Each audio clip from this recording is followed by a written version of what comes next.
రాదురా ఏ విజయం నీ కోసం నా కోసం, ఎటుపోదురా నువ్వు చేసిన కష్టం ఎప్పటికైనా సొంతం.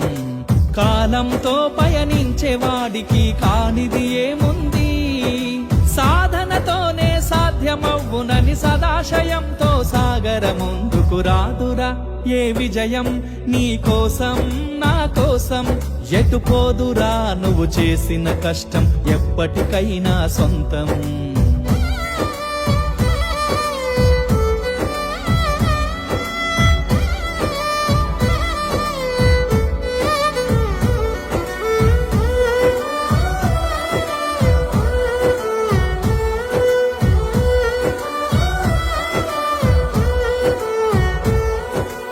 ఆకాశంలో అలలాగా పోయే ఆ పక్షులనే చూడు, అనుకున్న గమ్యమెంతున్న గాని అవి ఆపవు.